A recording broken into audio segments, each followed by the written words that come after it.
Good morning, family. I'm back, and today is Tuesday, so we're going to do a session of Transparency Tuesday. And today I wanted to talk a little about self-compassion, and what led me to self-compassion is, for anybody that is familiar with my spiritual journey, and for those who are just joining on my spiritual journey, a couple of years ago, I got into reading more about our spirituality and how we're connected.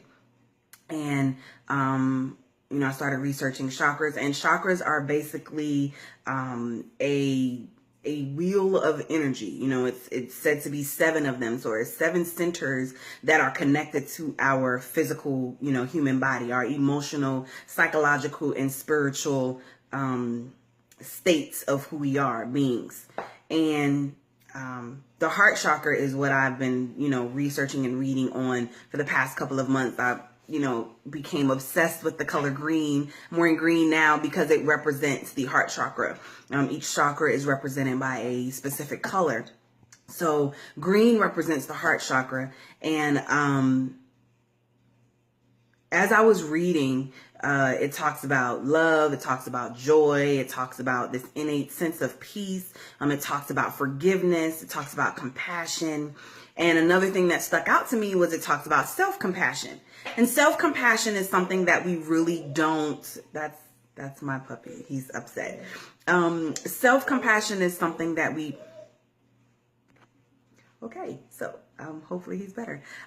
Self-compassion is something that we really don't think about or feel as though it needs to be highlighted as often. And basically, it's self-explanatory. It's compassion for itself. And it led me to start thinking about, because with the heart chakra, it's said that if it's too open, you're too raw, it's, you open yourself up for, healing by giving away love, and most people do the opposite. So, in order to heal, you think you have to withdraw, you think you have to detach yourself, you think you have to isolate yourself, when really in order to heal and in order to get love, you have to give love, basically, circle of life type of thing. But when you're talking about self-compassion, how many of us, if we met ourselves today, like if we walked out the door and we ran into ourselves, us, today, what would you say? Like, would you have compassion for everything that you've been through? Would you have compassion for that person or us that we're meeting? Would you have compassion for their situation? Would you be more understanding if you thought it was somebody else and not you? Because we can be our own worst critics. And I am guilty of that. I overanalyze everything. So I totally don't even know if I would recognize myself if I were to meet me. I also began writing about, how what I would say if I met myself at my lowest point. So if I were to go back in time and meet me at my lowest point, would I then have compassion for myself, or would it be written off as a pity party? Because I've been told that, oh, you're just having a pity party. You need to, you need to suck it up. You're all right. Everybody go through stuff. Okay. Well, self-compassion should not equate to having a pity party. It's just you recognizing that you've been through some things and you're able to have compassion. You're able to understand, on a deeper level. You're able to have empathy. I personally believe that compassion and empathy go hand in hand. And that all falls under emotional intelligence.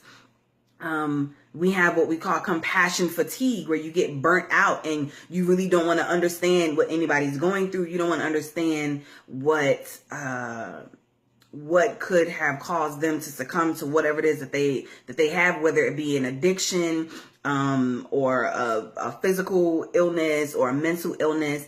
Those who are in fields that always help others experience compassion fatigue.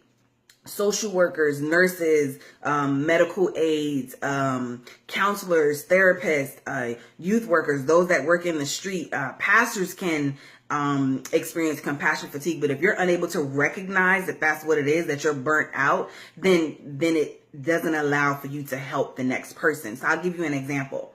If I'm a social worker and I'm working with children, I'm working with the youth, Department of Children and Families, and after, 4 or 5 years of doing the same thing, I begin to just not care anymore. I'm not putting myself in anyone's shoes. I'm not being understanding. I'm not displaying any, I'm not showing any type of empathy. I just, it's whatever. It's like, oh, you're going through it. You got taken out your parents' home. Okay, well, so do 100,000 other kids, and 50,000 are orphans. So get over it. And you can't do that, because then that energy that you have that's getting dark, that you're succumbing to, begins to spread around, because we know that energy is neither created nor destroyed.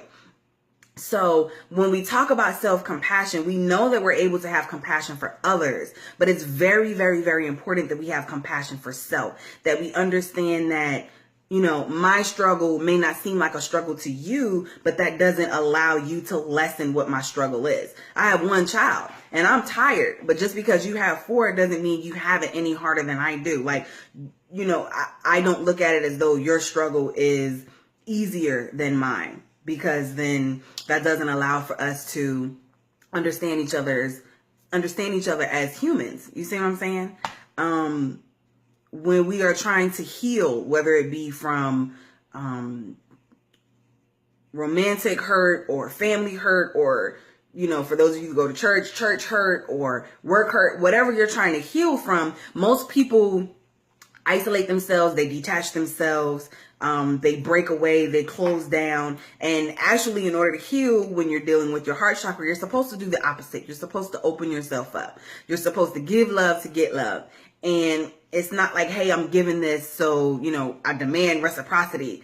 You give it without the expectation of receiving it. And it can be a really hard life. And most people don't know how to embody that, it's not something that you can do overnight. It's something that you learn every day. I'm still learning, because a lot of times I don't really want to fool up with a whole bunch of anybody.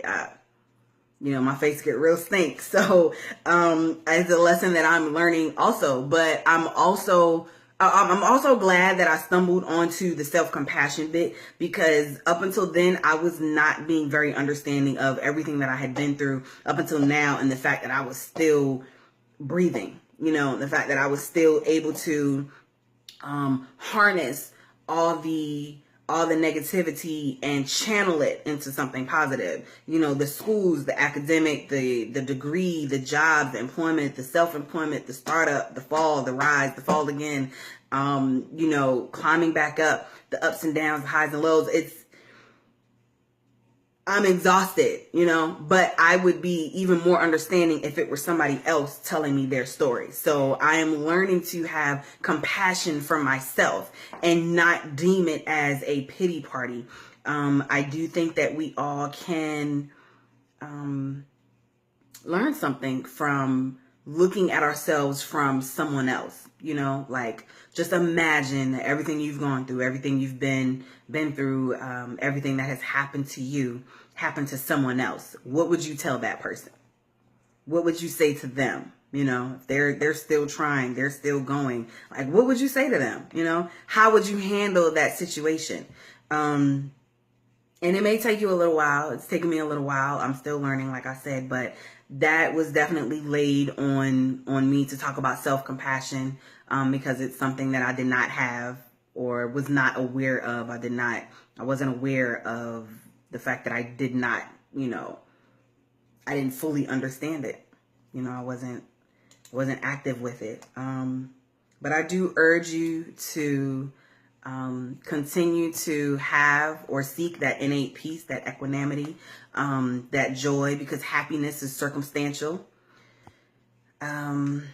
Forgiveness of self, and right after forgiveness of self, in that whole little area, self-compassion comes into play. So just remember that, and until next time, peace out.